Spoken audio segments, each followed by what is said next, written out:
So Pete Carroll says that Gino Smith's injury was not serious to his throwing shoulder and that he is expected to play next week against the Philadelphia Eagles. However, if he's not ready to go, then Kenny Pickett will go in. And I say this, as it stands right now, the Raiders have the second overall draft pick, and you have a guy in Fernando Mendoza who has really taken off. I'm super impressed with him. I've watched a bunch of his game tape, and I got to tell you right now, the Raiders need this quarterback. Now, early in the season, I was saying that the Raiders really need to focus on the offensive line. We have to build these trenches, and we need more help on the defensive line as well.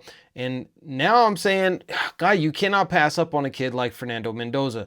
The same thing has happened in the past where you have these risers who come out of nowhere. All of the expectations of the first round quarterbacks that were out there at the beginning of the season, they're all in the back of the pack now. And guys like Dante Moore and Fernando Mendoza, they have taken off. And I believe that the Raiders are going to end up with him. Now, as it stands right now, we still have to play the Giants, and we could lose to them and get the number one overall draft pick. And I think that if you're going to do that, you'd want to probably sell that number one overall draft pick to somebody that is in the top 5. And let me explain why. Because if you can get a top 5, let's say we were to trade it to the New Orleans Saints because they want to go after Peter Woods, who is a defensive lineman from Clemson, and they're willing to trade up for him. And so you give up that number 1 slot, you get a number 1 next year, and maybe you get, I don't know, 3rd round this year, something like that. You would still end up most likely with Fernando Mendoza because the New York Giants are not going to take another quarterback. They just took Dart last year. And so they're looking at Arvell Reese, who is a linebacker slash defensive end, who is absolutely phenomenal right now. Think Micah Parsons 3.0 now, because we had the kid from last year as well. And the only other person that would take a quarterback is going to be the Cleveland Browns. So they're most likely going to take Dante Moore. But even if they took Fernando Mendoza, that's fine because you'd still get Dante Moore. And I think both of these dudes are going to be top-notch quarterbacks in the NFL. As it stands right now, though, if you cannot get Gino Pick 6 Smith into play next week, then that means you're going to have Kenny Pickett in there. And Kenny Pickett is fighting for the very survival of his career, the longevity of his career.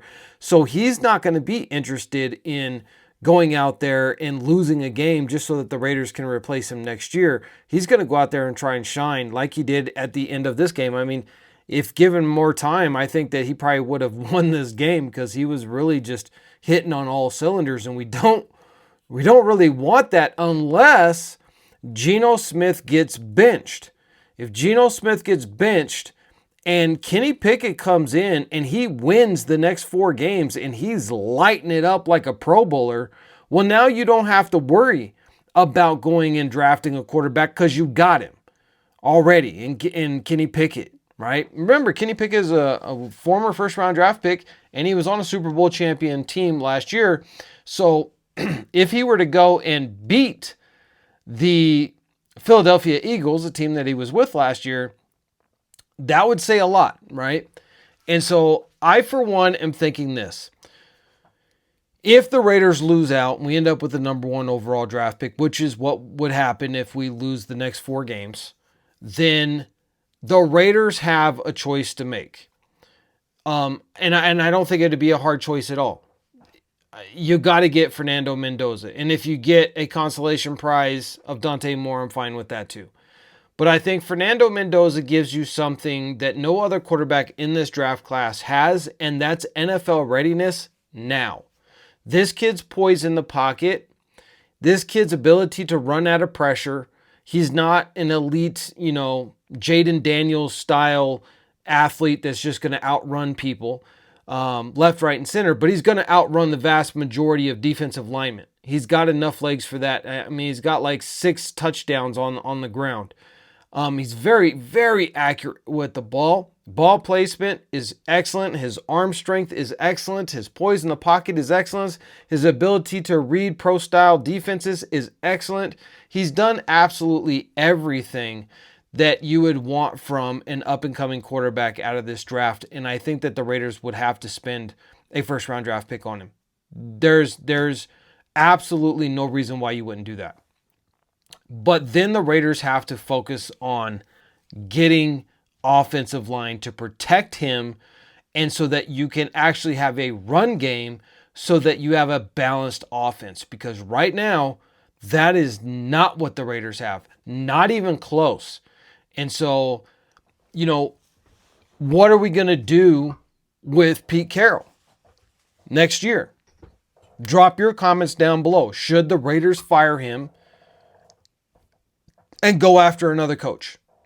Again, go after another coach. And this time, let John Spytek pick his coach. Because yet again, we've had the head coach selected before the GM.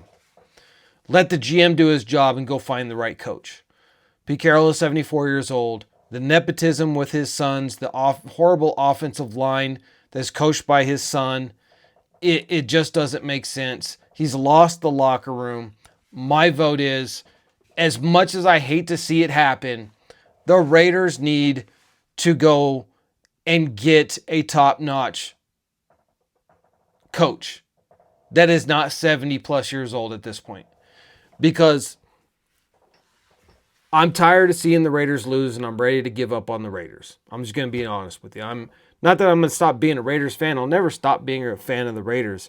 But I'm just ready to give up on even watching the games, making content. Like, I'm just tired of bringing you guys bad news and then selling myself and you guys dreams of the draft because that's the only thing that we have year after year after year. It's absolutely ridiculous.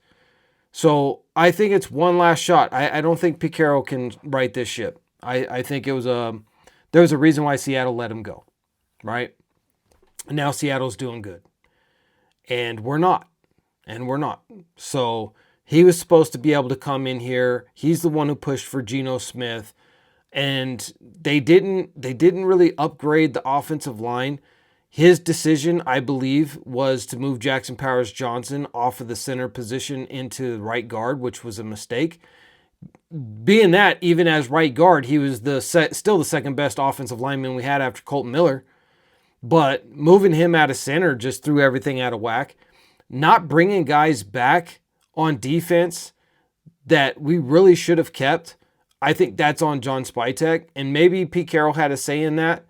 But I think that one was on John Spytek. I think, Robert Spillane needed to stay. He was the quarterback of that defense, and he should have been paid. He earned it, and he should have stayed with the Raiders.